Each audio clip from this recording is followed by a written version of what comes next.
Bonjour, bienvenue à Inspiration. Eh bien, là, c'est vrai que nous sommes rendus à notre dernière capsule du mois de novembre et le titre des capsules, c'est par la foi.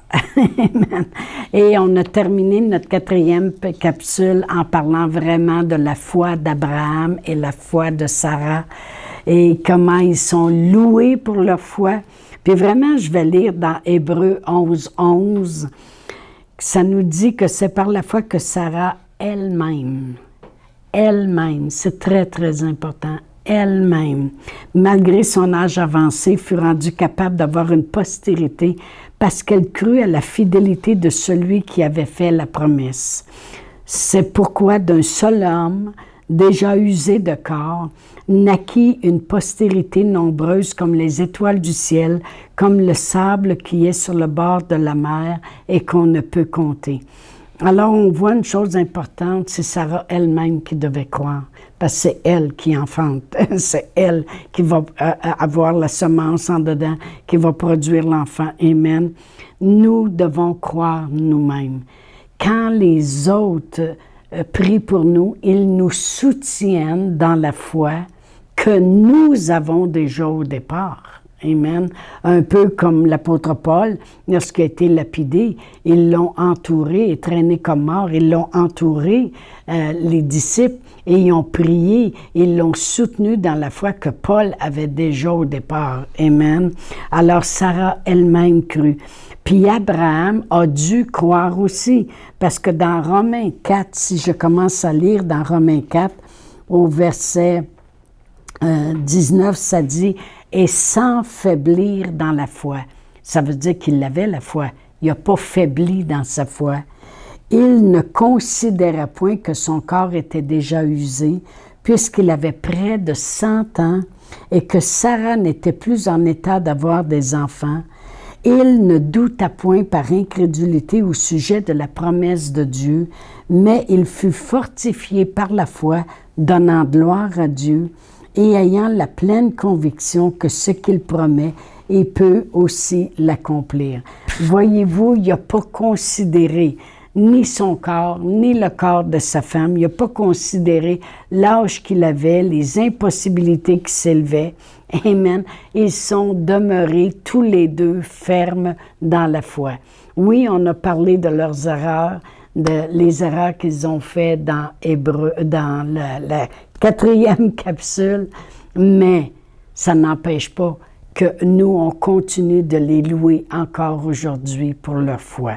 Maintenant, on va retourner à Hébreux 11 parce que je veux qu'on voit une dernière chose à propos d'Abraham, qu'on ne parle pas souvent, mais je veux lire dans Hébreux 11, partir du verset 8 à 10, c'est très important. Ça dit, c'est par la foi qu'Abraham, lors de sa vocation, obéit et qu'il partit pour un lieu qu'il devait recevoir en héritage, et qu'il partit sans savoir où il allait. C'est par la foi qu'il vint s'établir dans la terre promise, comme dans une terre étrangère, habitant sous des tentes, ainsi qu'Isaac et Jacob, les cohéritiers de la même promesse, car il attendait la cité qui a des fondements solides, celle dont Dieu est l'architecte et le constructeur. Et c'est de ça que je veux parler, parce qu'on n'en parle pas souvent. Ça dit « car il attendait la cité qui a de solides fondements, elle dont Dieu est l'architecte et le constructeur. » Wow, wow, wow. On n'en parle pas souvent. Amen. Et autrement dit, il attendait celle qui est éternelle, celle que Dieu, la ville que Dieu est après construire. Autrement dit, leur espérance, oui, ils marchaient sur la terre, mais leur espérance était d'habiter un jour dans la maison de l'Éternel. Amen. Et si je lis versets 13 à 16, ça dit, « C'est par la foi qu'ils sont tous morts, écoutez bien cela, sans avoir obtenu les choses promises, mais ils les ont vus et salués de loin, reconnaissant qu'ils étaient étrangers et voyageurs sur la terre. » Alors moi, je veux parler de cette foi-là qu'ils avaient. Amen. Autrement dit, la foi qu'ils étaient plus conscients des choses éternelles, de la cité dont Dieu est l'architecte, l'endroit où il allait demeurer pour l'éternité. Lorsqu'il voyageait sur la terre, il était tellement conscient de Dieu, de faire ce que Dieu le demandait, mais leurs yeux étaient toujours sur l'éternité, la cité qu'ils attendaient. Et ça dit bien, ils sont tous morts sans avoir obtenu ces choses promises de l'éternité. OK? Mais ils les ont vus puis salués de loin, par exemple, reconnaissant qu'ils étaient étrangers voyageurs sur la terre. Cela nous démontre qu'ils étaient plus conscients de l'éternité que des choses de la terre, premièrement. Plus conscients du ciel que des choses de la terre. Ce qu'ils n'ont pas obtenu, ce n'est pas ce que Dieu leur promettait sur la terre. Ça, ils l'ont obtenu. Il a eu son fils à 100 ans, avec une femme qui a été stérile toute sa vie. Ça, les choses que Dieu leur promettait sur la terre, ils les ont eues. Ce qu'ils n'ont pas obtenu, c'est qu'est-ce qui était construit dans les cieux, qu'est-ce que Dieu préparait pour l'éternité. Amen. Ce que Dieu préparait au ciel. Et pourquoi ils ne l'ont pas obtenu? Ça, je veux que vous fassiez très attention. Parce que si on va au verset 39 et 40 du même chapitre 11, ça dit « Tous ceux-là, tous ces gens-là, à la foi desquels il a été rendu témoignage, n'ont pas obtenu ce qui leur était promis. » On parle toujours de la cité céleste. Dieu ayant en vue quelque chose de meilleur pour nous, afin qu'ils ne parviennent pas sans nous à la perfection. OK? Moi, je vais vous le lire dans une autre traduction, la Bible Message. Ça dit « Dieu avait un meilleur plan, afin que leur foi et notre foi viennent ensemble pour faire un tout.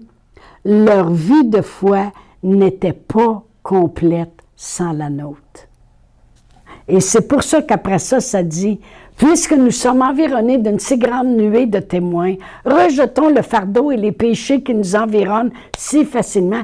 Courons dans la carrière qui nous est ouverte avec persévérance, ayant les regards sur Jésus qui suscite la foi, l'amène à la perfection. » Voyez-vous, ça s'enchaîne tout. Je vais le relire. Dieu avait un meilleur plan. Il a dit la cité. Il dit, vous êtes voyageurs sur la terre. Dieu leur a donné sur la terre les promesses qu'il leur avait faites. Il avait promis qu'il aurait un enfant, puis il l'a eu. Mais là, le contexte aussi parle qu'ils avaient la foi sur le céleste, sur la cité dont Dieu est l'architecte. OK? Il y avait leur foi sur le ciel. Ils disaient, là, on voyage sur la terre, mais un jour, on va habiter au ciel. Un jour, on va être pour l'éternité avec Dieu. Puis je veux qu'on parle de cette foi-là qu'il avait aussi. Voyez-vous, parce que souvent, les gens vont dire, « Ah, moi, j'ai un besoin dans ma vie, puis comme Abraham, je vais le voir, là. » Oui, mais si tu as la foi d'Abraham, tu vas avoir une grande foi aussi pour les choses célestes. Tu vas avoir une grande foi aussi pour la ville céleste, l'endroit où tu vas demeurer pour l'éternité. Tu vas avoir les yeux aussi sur l'éternité, comme eux, ils l'avaient. Puis là, ils ont salué ça de loin. Mais Dieu ne voulait pas qu'ils parviennent sans nous à cette place-là. Dieu, il y avait un plan meilleur. Puis je vais le relire ici dans la Bible Message, qui est traduit en français. Dieu avait un meilleur plan, que leur foi et notre foi viennent ensemble. Pour faire un tout, leur vie de foi n'était pas complète sans la nôtre. Voyez-vous, nous, on regarde à eux qui ont participé à des alliances, qui ont cru, qui ont marché par la foi. Mais savez-vous qu'on est entouré d'eux maintenant qui regardent à nous et ils disent, ils vont-tu faire revenir Jésus? Ils vont-tu prêcher la bonne nouvelle à toute la terre? Ils vont-tu obéir à Dieu comme on a obéi, afin qu'ils ne parviennent pas sans nous? Leur vie de foi n'était pas complète sans la nôtre. On travaille ensemble. On a la foi comme eux. on bâtit les choses comme eux, on obéit comme eux. C'est pour ça qu'on doit regarder à ces hommes, ces femmes de foi-là. Quand je regarde dans l'Ancien Testament, je regarde l'histoire de tous ces gens-là. Je ne commence pas à lire juste comment ils ont bâti le temple, puis les lois, puis les lois. Je regarde les hommes et les femmes de Dieu qui ont tenu ferme et que je dois imiter. Parce que leur foi n'est pas complète si nous autres, notre foi n'est pas à la hauteur. Alors, il faut travailler notre foi. Ça peut prêcher beaucoup. Amen.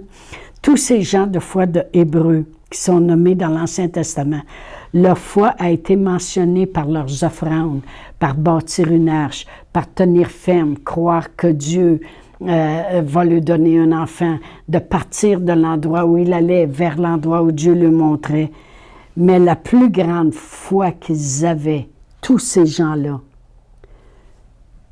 c'était que le ciel existe, l'éternité existe, il y a une ville bâtie au ciel, puis on va habiter dans cette ville-là, puis Dieu en est l'architecte, puis on s'en va là. Il y avait leur foi sur l'éternité. Alléluia. Si j'ai la foi comme eux sur l'éternité, je serai prête à, versets 35 à 38. Ça, c'est la foi qu'on ne parle pas souvent. Verset 35. Je commencerai vraiment au verset 33. Que par la foi, ils ont vécu des royaumes, ils ont exercé la justice, ils ont obtenu des promesses, ils ont fermé la gueule des lions, ils ont éteigné la puissance du feu, ils ont échappé au tranchant de l'épée, ils ont guéri de leur maladie, ils ont été vaillants à la guerre, ils ont mis en fuite des armées entières, des femmes recouvrèrent leur mort par la résurrection, mais d'autres furent liés au tourment.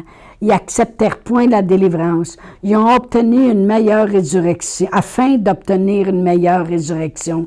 D'autres subirent la moquerie, le fouet, les chaînes, la prison.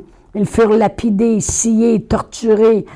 Ils moururent tués par l'épée. Ils allèrent çà et là, vêtus de peau de brebis et de peau de chèvre, dénués de tout, persécutés, maltraités. Eux dont le monde n'était pas digne, errant dans les déserts et les montagnes, dans les cavernes, les antres de la terre. Tous ceux-là, à la fois desquels a été rendu témoignage, ils n'ont pas obtenu ce qui leur était promis, parce que Dieu avait en vue que leur foi puis notre foi devaient être ensemble. C'est ça que ça dit dans le Bible message. Amen. Alors, vraiment, si on a la foi dans le céleste comme eux, moi, j'ai tellement vu des gens marcher par la foi, puis tout d'un coup, ça ne s'est pas passé comme ils auraient pensé que ça se passerait. Et puis, ils ont perdu un être cher, ou il y a toutes sortes de choses qui s'élèvent. Puis à cause de ça, ils ont arrêté de croire, ils ne veulent plus rien savoir. C'est comme si le ciel n'existe plus, ils ne veulent plus rien savoir. Je trouve ça dommage. Ça veut dire qu'ils n'ont pas la foi de ces gens-là. Parce que ces gens-là, peu importe qu'ils passaient par le fouet, lapidés, torturés, peu importe, ils avaient toujours en vue la cité céleste, avec des fondements solides, dont Dieu est l'architecte, le constructeur de cette ville. Il y avait la foi sur l'éternité. Si on imite ces gens de foi-là, on va garder nos yeux sur l'éternité. Amen. Ça, c'est la foi que nous devons imiter.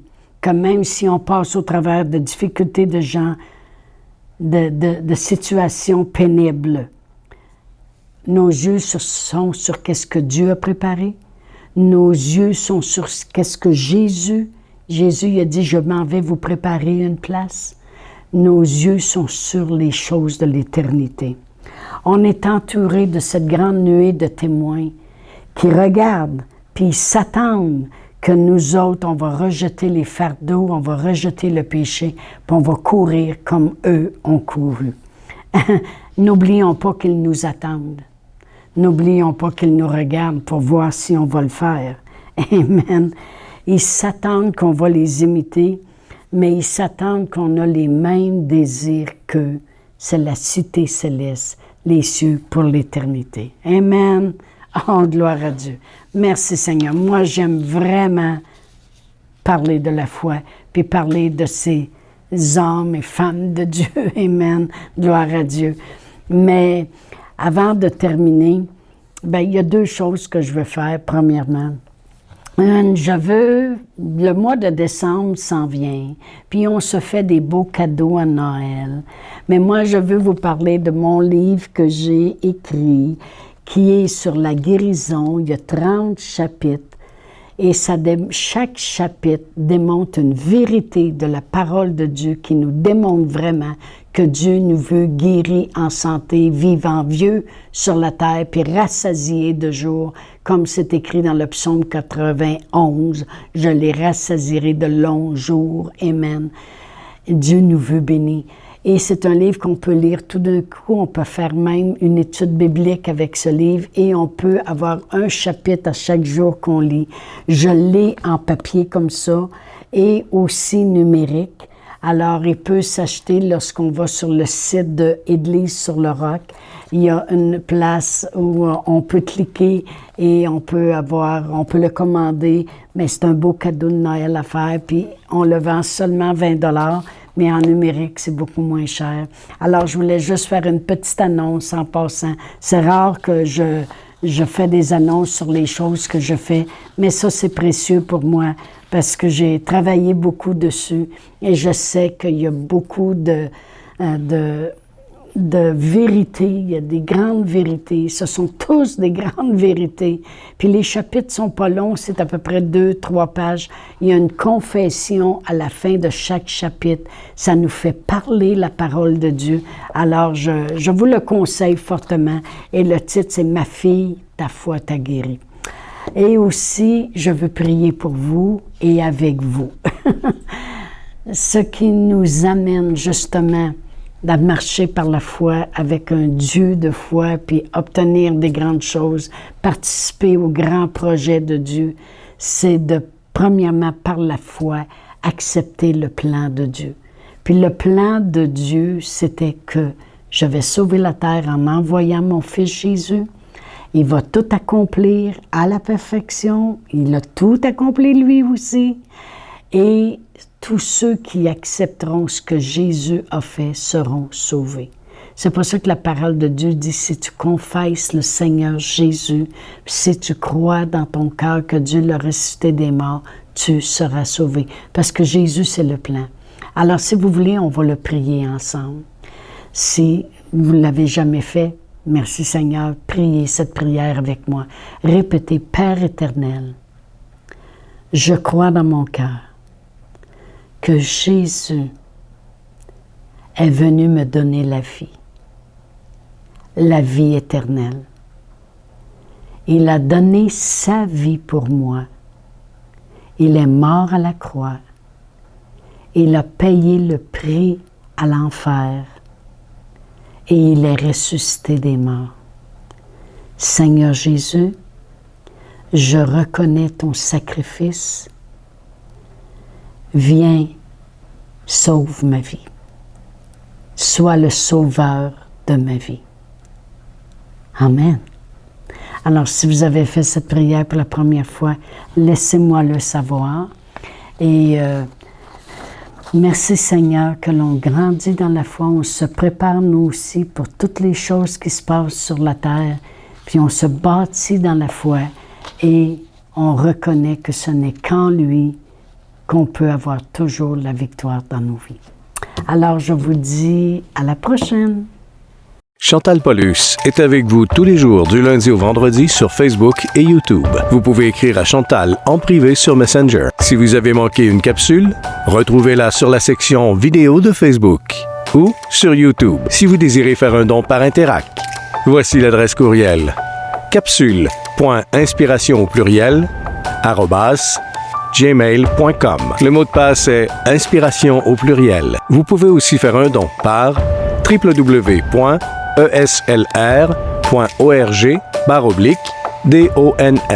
Veuillez indiquer en mémo Capsule Inspiration.